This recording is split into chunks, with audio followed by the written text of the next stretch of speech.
बच्चों, good morning.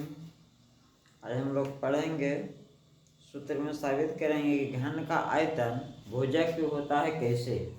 हम लोग देखेंगे घन का आयतन बराबर भुजा क्यों होता है, कैसे होता है, कैसे। देखिए, घन किसे कहते हैं तो हम लोग जानते हैं घन 6 वर्गाकार सतहों से, कितने वर्गाकार सतह, 6 वर्गाकार सतहों से घिरे हुए बंद आकृति को घन कहते हैं। इच्छा वर्गाकार सतह इसमें दिखाई दे रहा है भैया, यानी इसमें 6 सतह है और वर्गाकार सतह है, और इस 6 वर्गाकार सतहों से जो बंद आकृति दिखाई दे रहा है इसी को घन कहते हैं। इसमें घन जो होता है इसका लंबाई, चौड़ाई और ऊंचाई तीनों आपस में क्या होता है, बराबर होता है। ये क्या होता है, बराबर होता है। तो घन का लंबाई को भी मानते हैं a, चौड़ाई को भी a, ऊंचाई के भी a, मतलब घन के लंबाई को भी मानेंगे भुजा, चौड़ाई को भी मानेंगे भुजा और ऊंचाई को भी मान लेते हैं भुजा, क्योंकि घन का सतह जो होता है से वर्गाकार होता है।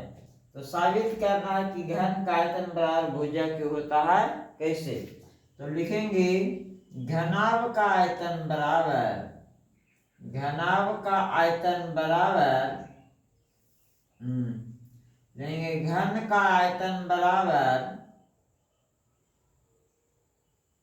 आयतन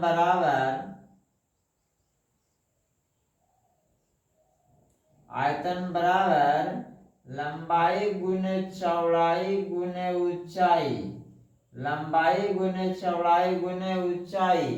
घन का आयतन लंबाई गुने चौड़ाई गुने ऊंचाई, जो घन बना हुआ है उसमें लंबाई, चौड़ाई, ऊंचाई के 3 सतह, यानी आपको इसमें 6 सतह है, 1 सतह, 2 सतह, 3 सतह, 4 सतह, 5 सतह, 6 सतह। उसी प्रकार 6 सतह में अगर इसको घनाभ रहता है तो लंबाई, चौड़ाई, ऊंचाई में इंडिकेट किया जाता है।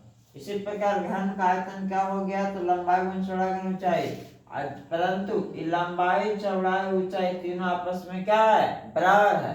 इसीलिए यहाँ भी क्या लिखते हैं, भुजा गुने भुजा गुने भुजा, यानी भुजा गुने भुजा गुने भुजा, तो क्या होता है, भुजा क्यों। यानी घन का आयतन बराबर, घन का आयतन बराबर क्या होता है, भुजा क्यों। घन का आयतन क्या होता है, भुजा क्यों, क्योंकि घन में लंबाई, चौड़ाई, ऊंचाई जो होता है तो तीनों आपस में क्या होता है, बराबर होता है। इसीलिए घन का आयतन और लंबाई, चौड़ाई, ऊंचाई तो लिखा, परंतु तीनों आपस में क्या है, बराबर है। तो लंबाई जो पर भुजा, चौड़ाई के स्थान पर भुजा और ऊंचाई के स्थान पर भुजा, तो भुजा गुने भुजा और क्या हो गया, भुजा क्यों हो गया। आज की क्लास से है तक।